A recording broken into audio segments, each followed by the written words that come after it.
Hello friends, in this video we are going to discuss about caste mobility. As far as this topic is concerned, it stresses on indigenous and exogenous process of changes.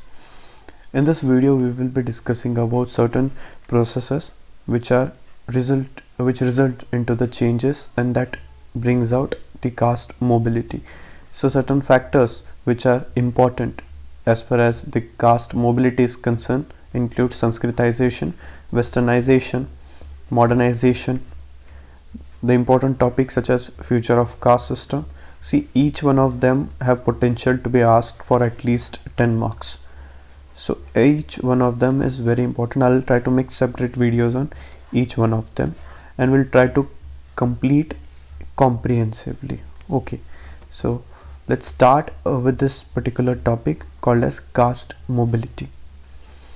As you can see that the indigenous forces are the factors that are already built into the caste system and thereby bringing dynamism, also called as endogenous factors. Endogenous factors. And the shining example of this is Sanskritization. So what happens in Sanskritization is that a person belonging from a lower caste, I'm not talking about class here, it's about caste, okay, a person from lower caste try to imitate or duplicate the ritualistic or traditional way of life of upper caste, meaning that a person from lower caste will give up meat, will start worshipping in a much broader way. He'll be giving up of liquor in some cases. Fasts will be starting. So this thing will start in Sanskritization. As far as the topic is concerned, it is important. So we'll discuss that particular topic in detail, but not right now. So exogenous factors refers to the conditions which are not built into the caste system, but usually they are basically taken from outside. जैसे कि एक तो हमने we talk about indigenous.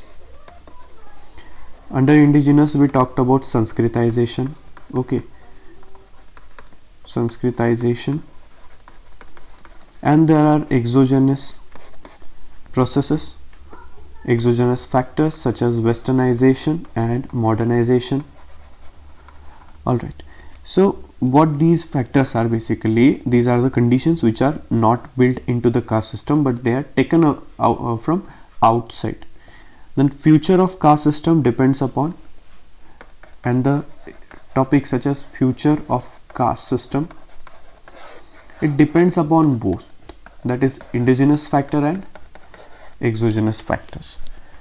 And we'll see that the Varna model which is there, Varna model, which was basically depending upon one's own occupation, unlike the caste model which is based on the birth status. So this is not something which is Varna. Okay, so if we talk about certain features, okay, we'll write down certain services. Okay, for example, ritualistic service. Second is political power. In political power, we'll divide it into sacred power and secular power.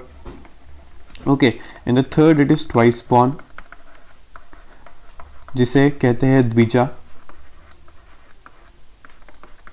Alright, and the last part here is manual services. Okay. So यहाँ पे we'll divide the Varna into four, that is Brahmin, Kshatriya, Vaishya and Shudra. So see, this thing is important because when you will be doing this future of caste system or anything, this will help you. Alright, this will definitely help you in drawing a different type of diagram. Okay,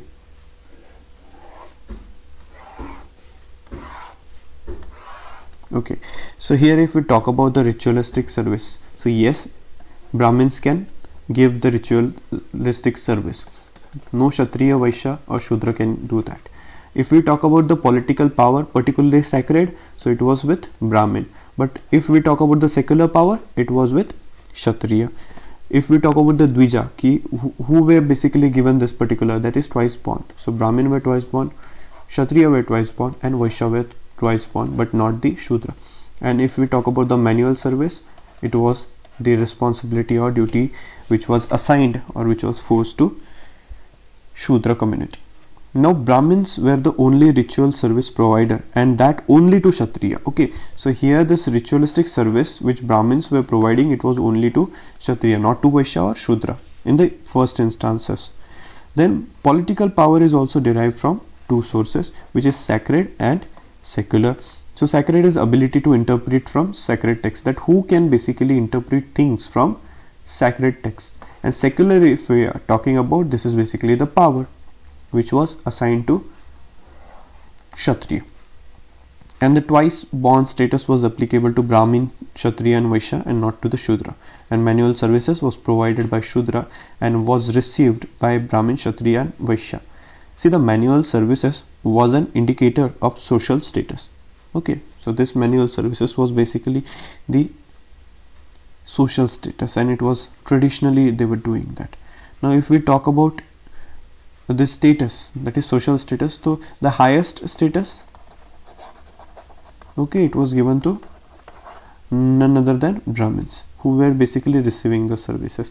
Then there were middle, okay, and there were higher middle, that were here also you can put Kshatriya, here Vaishya, and then lower was basically Shudra, who were providing services to the upper three. Now while the first four varna belong to the system, there is also fifth varna, which is not basically a varna, it's a category, fifth category, called as untouchable. So here there is a misconception that Shudras were untouchable. No, Shudras were not untouchable. They were fifth category under that.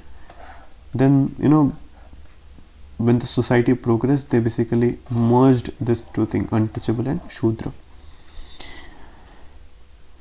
They don't basically, the Shudras, they don't belong to this particular system, and they are outside this category of untouchable. They are outside the Varna model, but they are very much part of and parcel of caste system. So this untouchable, this is not a part of, say, Varna, okay, but untouchables are part of caste system. All right, so that is very clear and everyone can see that. In this video, we are going to discuss about only one exogenous factor, that is westernization. Alright, we are going to only discuss about this topic, that is westernization. So westernization refers to the process that is brought about in Indian society as a result of 150 years of British contact. And the term westernization conveys the idea that there has been strong impact of Western society on Indian culture. That was not only restricted to certain areas, but also it was given to the specific reference with technology, social institution, and ideology, along with value system. Westernization refers to imbibing the Western education, Western dress pattern, hairstyle, food habit, language. These were basically the imbibing factors. Now during the colonial rule,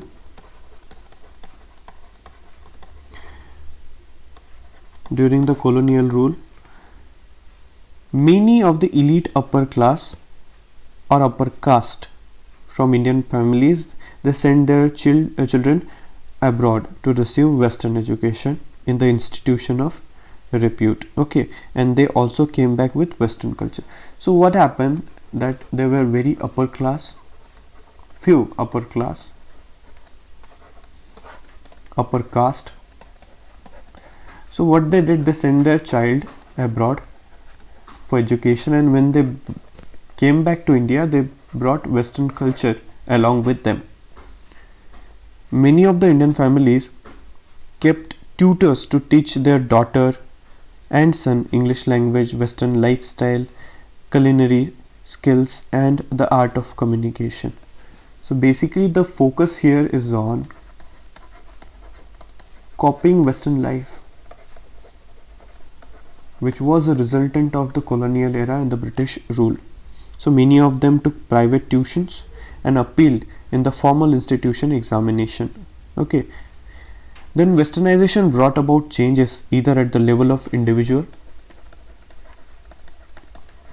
which brought individualism into the picture, and at the level of family.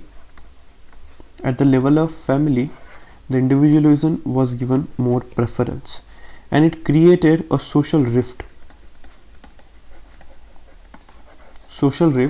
between the educated Western educated Indian educated Indians and who were not at all educated people. Then Westernization it emphasized on humanitarianism, rationalism, and reformism,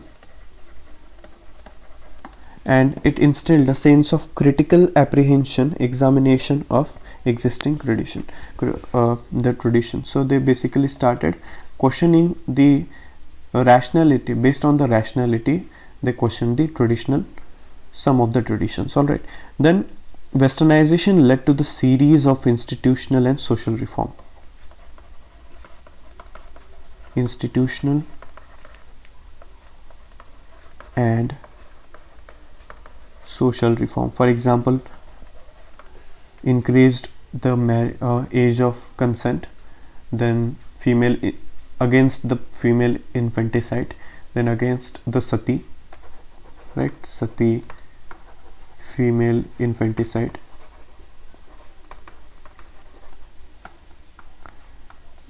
These were basically some of the area. Then Westernization led to the establishment of scientific temper and technological innovation. They focused on educational institution, which further gave rise to the Indian nationalism and awareness to achieve independence. A few political structure and new political leaders were also the outcome of Westernization. Okay, the concept of the Westernization, I think we should write this down in the beginning. Okay, the concept of Westernization, it was given by M.N. Srinivas.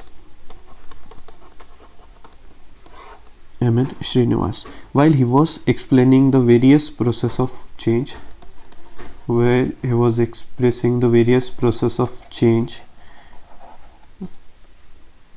and Sanskritization was also one of them. Okay, but as you can see that everything cannot be the same, right? So there has to be certain way or criticism. Everything can't be right. So with that note, you can write down certain criticism regarding the Westernization. So the critics are of the opinion that Westernization is basically theoretically a loose concept. Okay, theoretically it's a loose concept. The next is that anything which come from West as Westernization, but it was initially present. So basically it is like anything which comes from West is Westernization, anything which comes from West to Indian culture is Westernization, because it allowed any kind of change to be included in Westernization only on the ground it has come from West. So इतना ही था इसमें कि that things are coming from West and hence they are Westernization. Critics are the opinion that Srinivas equated westernization with the impact of British culture. So critic also said that they equated westernization along with British colonial era or rule, or basically British culture. So westernization is basically the British culture according to M.N. Srinivas. This is what critic felt then, and they said that this impact of British rule or British culture is very low, or it was too narrow, because hardly very few affluent classes were part of British education system. Such an equation ignores the impact of American, but they at the same time, if they are focusing more on British, then American, Russian, French, German, Japanese, right? These were also the cultures or cultural models which were basically prevalent during the days. Okay, and the term westernization has basically a connotation because of its association with the colonial rule. So as you can see that this concept of westernization was basically a child of colonial rule, so this connotation is there with it always. And colonial dominance is something that we can see with the help of these westernization word. And westernization is a value loaded term and modernization would be neutral, right? So what they say कि westernization तो थोड़ा सा it is value loaded, right? मतलब ये these are the values which comes from west, and hence they preferred modernization, and even modernization was a term from the west. So India received way of changes, right? And not only from the west but also from the east, such as Japan, Korean culture, right? They always have remained very significant as far as India is concerned. Now equating or reducing all kind of exogenous process to westernization is not doing justice to entire process change that Indian society is witnessing. Alright, so this is all about westernization. Now in this next video when we meet, we'll be dealing with a new topic called as Sanskritization. See, as far as I am concerned, I know that these notes are very good source for this particular marks, and each and every topic we have covered here, so you do not need to go any other place for these particular notes that I'll be giving you. So just make sure you're doing great. Have a great time.